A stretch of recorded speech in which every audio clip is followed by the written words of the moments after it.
تم سب بچے بیٹھے ہو، والدین کو اپنی جنت بنا لو، ماں باپ کو اپنی جنت بنا لو، ان کی دعا لے لو۔ میرے نبی نے فرمایا کاش میری ماں زندہ ہوتی۔ ماں کا خاص طور پر منشن کیا، میری ماں کیوں کہ باپ کو تو دیکھا ہی نہیں، اور ماں کو دیکھا ہے 6 سال۔ میری ماں زندہ ہوتی اور میں عشاء کی نماز کے مصلی پہ کھڑا ہوتا اور میرے گھر سے میری ماں کہتی محمد، تو میں ماں کے لیے نماز توڑ دیتا۔ میرا نبی کہہ رہا ہے۔ اور جب آپ حج پہ تشریف لے گئے اور ابوا کے میدان سے گزرے جہاں میرے نبی کی والدہ کا انتقال ہوا تھا، اس بات کو 57 سال گزر چکے ہیں۔ 6 برس کی عمر میں مدینہ سے نکلے 3 افراد، میرے نبی کی ماں، میرے نبی کے والد کی باندی ایمن، وہ بھی ماں ہیں، انہوں نے بھی دودھ پلایا تھا میرے نبی کو۔ 2 مائیں ہیں، ایک دودھ پلانے والی، ایک پیدا کرنے والی، اور ایک میرے نبی ہیں۔ جب ابوا کے پہاڑوں میں پہنچے تو اچانک ہارٹ اٹیک سے حضرت آمنہ 25 سال کی عمر میں انتقال فرما گئیں، اور میرے نبی نے اتنا اس کا غم لیا۔ 6 سال کا بچہ، میں سن 2000 میں وہاں گیا تھا، میرے آنسو نہیں رکنے کو آ رہے تھے کہ کہاں میرے نبی کی ماں کو اللہ نے اٹھایا، نہ کوئی آسرا، نہ کوئی سہارا، نہ کوئی رشتہ، نہ کوئی جھولی، نہ کوئی چھاؤں، ایسے تنہا یتیم کر دی۔ جب ان کو پتھروں میں دبا کے نیچے اترے، ایمن کو سے ہاتھ چھڑا کر بھاگے اور اوپر پہاڑی پہ چڑھ گئے۔ جب ایمن پیچھے گئیں تو ایمن نے کیا دیکھا کہ ابوا کے پہاڑ بھی رو رہے ہوں گے، آپ ماں کی قبر کو چمٹ کے ایسے اوپر لیٹے ہوئے تھے، قبر کو پکڑا ہوا تھا، اوپر لیٹے ہوئے تھے۔ جب ایمن قریب آئیں تو سنا آپ کہہ رہے تھے اماں جی، آپ کو تو پتہ تھا آپ کے سوا میرا کوئی نہ تھا، آپ مجھے چھوڑ کے کہاں چلی گئی، کیوں چلی گئی؟ 6 سال کا بچہ پہلی موت دیکھ رہا ہے تو ان کو سمجھ میں نہیں آ رہا کہ میری ماں کے ساتھ ہوا کیا ہے۔ ایمن نے اٹھانا چاہا، آپ نے اٹھنے سے انکار کر دی۔ اس صدمے کو سینے میں لیے ہوئے 57 سال کے بعد، 7ویں دن بندہ رو نہیں سکتا، رونا ہی چاہے تو رونا نہیں آمدا، 57 سال کے بعد آپ اس وادی سے گزرے، آپ نے اونٹنی کو ماں کی قبر کی طرف موڑ دیا، اور ان پلرز کو 3 گنا کرو تو وہ پہاڑ بنتا ہے، چھوٹی پہاڑی تھی۔ اونٹنی کو نیچے بٹھایا، اوپر پہاڑ پر گئے، اور یہ مجھے دیکھو، یوں آپ نے گھٹنے کھڑے کیے ماں کی قبر کے سرانے، اور یہ ہاتھ یہاں رکھے، اور پھر سر دیا اپنے گھٹنوں میں یوں، پھر رونا شروع کیا۔ اتنا روئے، اپریل کا مہینہ تھا، دھوپ سر پہ پڑ رہی تھی، ہم تو ٹھنڈی دھوپ میں بیٹھے ہیں، شدید دھوپ میں بیٹھے تھے، اور اس کنڈیشن میں یہ بچوں کا سٹائل ہوتا ہے، جب لمبا رونا ہو تو وہ یوں بیٹھتے ہیں سر اندر دے کر۔ اتنا روئے کہ آپ کی داڑھی ساری آنسوؤں سے بھر گئی، سینہ تر ہو گیا، احرام تر ہو گیا، اور کئی گھنٹے بیٹھ کے روتے رہے۔ 2 جہان کے سردار ہو کر تمنا کر رہے ہیں کاش اماں تو زندہ ہوتی، تو مجھے کہتی محمد میں تیرے لیے نماز توڑ دیتا۔ اور میرے نبی نے، یہ بچیاں غور سے سنو، میرے نبی سے پوچھا گیا یا رسول اللہ قیامت کب آئے گی؟ آپ نے فرمایا یہ تو اللہ کو پتہ ہے۔ انہوں نے کہا یا رسول اللہ کوئی نشانی بتا دیں، تو آپ نے فرمایا جب بچیاں ماؤں کو ذلیل کریں گی تو قیامت آ جائے۔ جب بیٹیاں ماؤں کے ساتھ بدتمیزی کریں گی اور ماؤں کو ذلیل کریں گی تو قیامت آ جائے گی۔ ایک ماں بیٹی کو میں بھول نہیں سکتا، ماں کے موٹے موٹے آنسو گر رہے تھے، اور بیٹی ماں سے کہہ رہی تھی بھوک نہیں، ہماری اپنی پنجابی زبان، بھوک نہیں، اوئے ہوئے ہوئے ہوئے، یہ تو ہم نوکر کو کہتے ہوئے ڈرتے ہیں، وہ ماں سے کہہ رہی تھی بھوک نہیں، یعنی بکواس نہ کر، روا کے چپ، صرف آنسو اس کے گر رہے تھے ایسا۔ شاید وہ یاد کر رہی تھی کہ 9 مہینے کیسے اس کو میں نے پیٹ میں پالا، جنتے ہوئے کتنی تکلیفوں سے گزری، اور اس کو دودھ پلاتے ہوئے کتنی راتیں میں نے کاٹ کاٹ کے گزاریں، اور اس کے پیشاب دھوتے ہوئے کتنی دفعہ میں سردی میں ٹھٹھری، اور آج یہ مجھے کہہ رہی ہے بھوک نہیں۔ اس لیے میرے نبی نے فرمایا جس نے ماں باپ کو دکھ دیا، سنو غور سے بچوں سارے سنو، جس نے ماں باپ کو دکھ دیا اس پہ اللہ کی لعنت، اس پہ فرشتوں کی لعنت، اس پہ زمین آسمان کی لعنت، نہ ان کی نماز قبول ہے، نہ روزہ قبول ہے، نہ صدقہ قبول ہے۔ میرے نبی کی زندگی کا دوسرا روپ حقوق العباد، نماز حقوق اللہ میں آ جاتی ہے، میں حقوق العباد کی تھوڑی سی وضاحت کر رہا ہوں۔ ماں باپ زندہ ہیں تو دعا لے لو۔ والدین سے کہتا ہوں بچوں کو عزت دو، جہاں اولاد ماں باپ کے حقوق ہیں وہاں اولاد کے حقوق ہیں، اولاد کو عزت دو، اولاد کو عزت دو، اولاد کو عزت دو۔ بہت سی اولاد کی نافرمانی کا ذریعہ ماں باپ بن رہے ہیں، سختی کر کے، زبردستی کر کے اور ٹھونس کر چیزیں نوکروں کی طرح سلوک کر کے۔ میرے نبی کے گھر میں جب بیٹی فاطمہ ملنے کے لیے آتی تھیں تو میرے نبی بیٹھے نہیں رہتے تھے، یا اب چیئر پہ بیٹھے ہوئے بی بی فاطمہ آ گئی، اب زمین پہ بیٹھے ہوئے ہیں بیٹی آ گئی، اب چارپائی پہ لیٹے ہوئے ہیں بیٹی آ گئی۔ میرے نبی کیا کرتے تھے؟ کھڑے ہو جاتے تھے، کھڑے ہو جاتے، ایک دم کھڑے ہو جاتے تھے، اور پھر کھڑے نہیں رہتے تھے، تیزی سے آگے بڑھتے تھے اور حضرت فاطمہ کا ہاتھ پکڑ لیتے تھے۔ یہ والدین غور سے سنو، حضرت فاطمہ کا ہاتھ پکڑ لیتے تھے اور ہاتھ پکڑ کے مجھے دیکھو یوں بوسہ لیتے تھے، بیٹی کا بوسہ لیتے تھے، پھر ہاتھ چھوڑتے نہیں تھے، ہاتھ پکڑے پکڑے لاتے لاتے لاتے ان کو چارپائی پر پہلے بٹھاتے تھے پھر خود بیٹھتے تھے۔ یہ باپ اور رسول ہو کر بیٹی کو یہ عزت دیتے تھے۔ پھر وہ جنت کی عورتوں کی سردار بنی، پھر وہ جنت کے سرداروں کی ماں بنی، پھر وہ اللہ کے شیر کی زوجہ بنی۔ تو والدین سے کہتا ہوں کہ اپنے بچوں کو عزت دو، عزت دو، عزت دو، عزت دو۔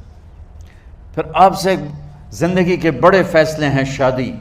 اب لوگ اکٹھے پڑھتے ہو لڑکے لڑکیاں، اپنی شادی کے فیصلے خود نہ کرو، اپنے ماں باپ کے حوالے کرو۔ اس میں شرافت بھی ہے، اس میں برکت بھی ہے، اس میں رحمت بھی ہے، اور اس میں والدین کی دعائیں بھی ہیں۔ کورٹ میرج کو ہوا نہ دو، boy friend girl friend culture ہمارا نہیں ہے۔ میرے نبی کے طریقے میں مرد اور عورت کا صرف نکاح سے تعلق ہے، اس کے علاوہ سب جہنم کی آگ ہے۔ اور والدین سے کہتا ہوں کہ اپنے بچوں سے پوچھ کے رشتے کرو، زبردستی مت کرو۔ میرا معاشرہ بہت سنگین قسم کے جرم کا شکار ہے، بچوں پہ مسلط کر دیتے ہیں، ایتھے ہی کرنی ہے، ایسے جٹائیں چی کرنی ہے، بٹائیں چی کرنی ہے، پتہ نہیں آئے کتوں ہیں جٹ بٹ۔ چلو تم ناراض نہ ہو، راجپوتائیں چی کرنی، میں راجپوت ہوں، میں اپنی قوم کو بھی رگڑ دیتا ہوں، راجپوتائیں چی کرنی، اگاں کرنی ہی کوئی نہیں۔ یہ ظلم و ستم اولاد پہ مت کرو، اپنی بچی سے پوچھو، اگر بیٹی ہاں کرے تو پھر قدم اٹھاؤ، اگر بیٹی کہہ دے میں نہیں کرنا چاہتی تو وہ نافرمان نہیں ہے۔ اللہ کے واسطے میری سنو، صرف تم نہیں سن رہے ہو، اس کیمرے سے لاکھوں کروڑوں لوگ سن رہے ہیں۔ اگر بیٹا یوں کہہ دے کہ ابا میں نے یہاں شادی نہیں کرنی، میرا جی نہیں چاہتا ہے، تو وہ بیٹا نافرمان نہیں ہے، فرما بردار ہے، اس نے شریعت کا حق استعمال کیا ہے۔ اب ایسا ظلم مت کرو کہ نہیں اتھے ہی کرنی ہے، اتھے گھروں نکل جا۔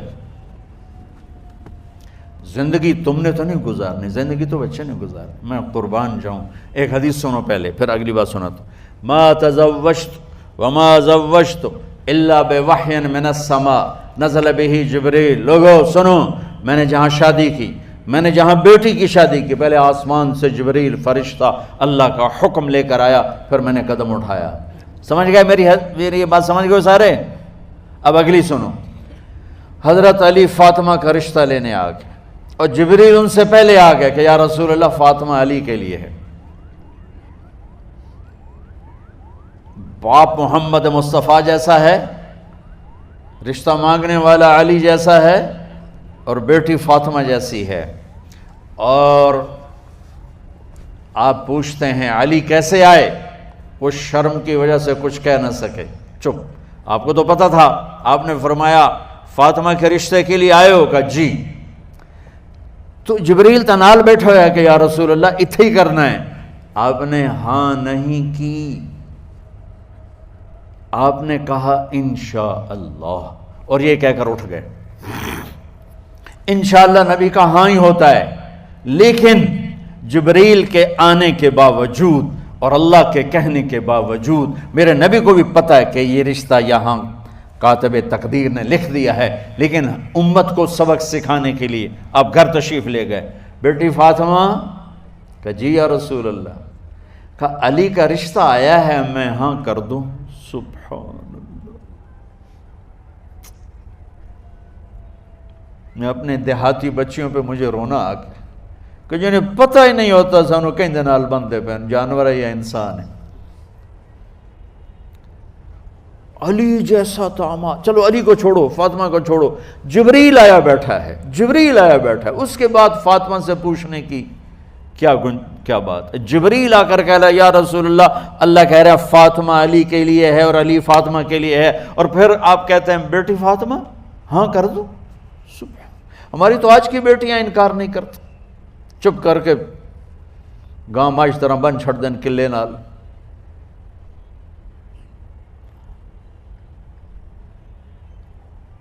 کوئی ان کے اندر کے جذبات کو سننے والا کوئی نہیں ہوتا، اپنی انانیت پر یہ فیصلے کرتے ہیں، اور میرا نبی کہہ رہا ہے بیٹی ہاں کر دو۔ سبحان اللہ۔ آپ کا کیا خیال ہے فاطمہ نے انکار کرنا تھا؟ یہ تو یہ بیٹیاں نہیں انکار کرتی تو فاطمہ نے کہاں کرنا تھا؟ لیکن یہ سبق دینا تھا ان والدین کو جو نادانی میں نادانی کے فیصلے کر کے اولاد کو ہمیشہ ایک ٹھنڈی آگ میں دھکا دے دیتے ہیں۔ حضرت فاطمہ رضی اللہ تعالیٰ عنہا نے جب ہاں کی پھر آپ باہر نکلے۔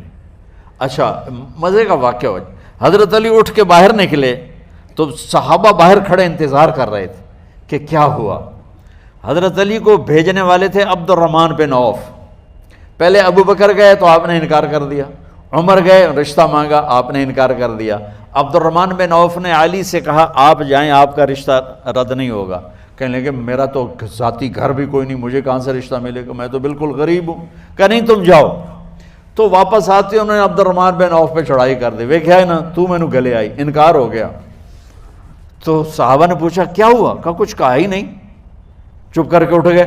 تو عبد الرحمن بن عوف کہنے لگے کچھ بولے صحیح، کہ بس اتنا کہا انشاءاللہ، کہا تو مبارک ہو، نبی کا انشاءاللہ ہاں ہوتا ہے۔ کہا اچھا، تو اتنے میں آپ باہر تشریف لے۔ کہا علی، کہا جی، کہا لو بلاؤ، لوگوں کو بلاؤ۔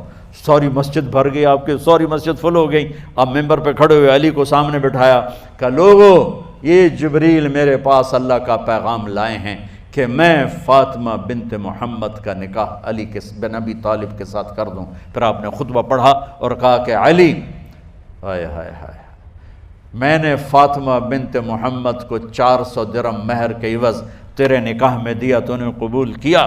حضرت علی نے زور سے نعرہ لگایا میں نے قبول کیا، اور سجدے میں چلے گئے، اللہ کا شکر کا سجدہ ادا کیا۔ پھر میرے نبی نے وہیں سارے مجمع کو شہد کا شربت پلایا اور تازہ کھجوریں کھلائیں، اور پھر جب رخصتی ہوئی تو آپ نے حضرت علی سے فرمایا کہ آپ آ کے لے جاؤ۔ پھر آپ نے حضرت ام سلمہ، حضرت حفصہ اور جناب حضرت عائشہ رضی اللہ تعالیٰ عنہ، ان تینوں کو بلا کر فرمایا تمہیں پتہ ہے نا مجھے فاطمہ سے کتنا پیار ہے، تو تم فاطمہ کو دلہن بناؤ، اس کی تیاری کرواؤ، اسے دلہن بناؤ۔ تو ان تینوں نے حضرت فاطمہ کو دلہن بنایا۔ پھر آپ نے حضرت علی کو پیغام بھجوایا، وہ تشریف لائے، اپنی اونٹنی لے کر آئے، حضرت عقیل ساتھ ہے، سلمان فارسی ساتھ ہے، اور دروازے پر اونٹنی بٹھائی، آپ علی کو اندر لے گئے اور یوں فاطمہ کا ہاتھ پکڑ کے علی کے ہاتھ میں دے کر فرمایا علی تمہیں نبی کی بیٹی مبارک۔ سبحان۔ پھر آپ نے کہا میری بیٹی فاطمہ، مجھے اپنے خاندان میں جو سب سے زیادہ محبوب تھا میں نے تیرا ہاتھ اس کے ہاتھ میں دے دیا ہے۔ والدین سے کہتا ہوں اپنے نبی کی زندگی پڑھو۔ میرا درد ہے کہ ہماری ثقافت میں اسلام داخل نہیں ہوا، ہمارے عبادت میں اسلام آ گیا، بہت سارا مجمع مرد عورتوں کا نمازی ہے، حاجی ہے، عمرے کرتے ہیں، لیکن ثقافت میں نبوت کی جھلک دکھائی دے، ثقافت میں اللہ کا نبی دکھائی دے، وہ نہیں ہے۔ زندگی بیت گئی اس انتظار میں، مدت سے لگ رہی تھی لب بام ٹک ٹکی، تھک تھک کے گر گئی نگہ انتظار آج، پتہ نہیں کب صبح ہوگی۔ چلو کہتے تو جائیں مجھے ہے اگرچہ بت ہیں جماعت کی آستینوں میں، مجھے ہے حکم اذان لا الہ الا اللہ۔ والدین کے ذمہ ہے اولاد کو عزت دینا، ان کے سب سے بڑی خواہش میں ان کا احترام کرنا کہ زندگی انہوں نے گزارنی ہے، اور آپ کے ذمہ ہے والدین کے آگے سر جھکا دینا۔ اللہ کے واسطے کورٹ میرجز اور خفیہ شادیاں یہ نہ ہماری ثقافت ہے نہ یہ انسانیت ہے۔ ہمیشہ دکھ دردوں میں زندگی گزرتی ہے کہ اصل زندگی تو موت کے بعد آنے والی ہے۔ تو والدین پڑھیں شریعت کو، اولاد بھی پڑھے اپنے نبی کی زندگی کو۔ ایک شخص حضرت عمر کے پاس آیا ایک بیٹے کو لے کر، کہا امیر المومنین یہ میرا بیٹا بڑا نافرمان ہے اور مجھے بہت تنگ کرتا ہے۔ حضرت عمر کے پاس لاٹھی ہوتی تو انہوں نے یوں اٹھائی، وہ کہنے لگا حضور معافی دیا جائے، ایک میری گل سن لو۔ آپ نے فرمایا کیا؟ کہنے لگا ماں پیو دے بڑے حق ہیں، بالکل ٹھیک ہے، پر کوئی ساڈا حق بھی ہے ماں پیو تے؟ آپ نے کہا ہاں۔ آپ نے کہا ہاں۔ کہنے لگے ذرا وہ بتا دیں۔ کہا پہلا حق ہے اچھی ماں تلاش کرے، نیک عورت تلاش کرے۔ دوسرا حق یہ ہے نام اچھا رکھے۔ تیسرا حق یہ ہے اس کو قرآن کی تعلیم دے۔ کہا جی پھر سن لو حضرت جی، میرے پیو کو پوچھو اس حبشی عورت نال شادی کر کے مینوں حبشی ماں دیتی، انہوں کوئی عرب ماں ہی نہیں لتی۔ میرا پہلا حق اس مارا ہے۔ دوسرا سن لو، اس نے میرا نام جولان رکھا ہے، جولان گندگی کے کیڑے کو کہتے کہ اس نے میرا نام جولان رکھا ہے۔ اور تری سن لو، اس آج تے مینوں قرآن دی شکل نہیں وکھائی، حضرت عمر ہوئی سوٹا ہو دے سر تے پھیر دے کہ پہلے تیری مالش کراں پھر ایدی کر سکتا۔ تو آج کے والدین بھی اپنی اولاد کے بارے میں بہت بہت بہت غافل ہیں، اور اولاد کا بھی حال یہی ہے، چونکہ ماں کیا ہے، باپ کیا ہے، اولاد کیا ہے، یہ شریعت، یہ قرآن بتاتا ہے، یہ میرے نبی کی زندگی بتاتی ہے۔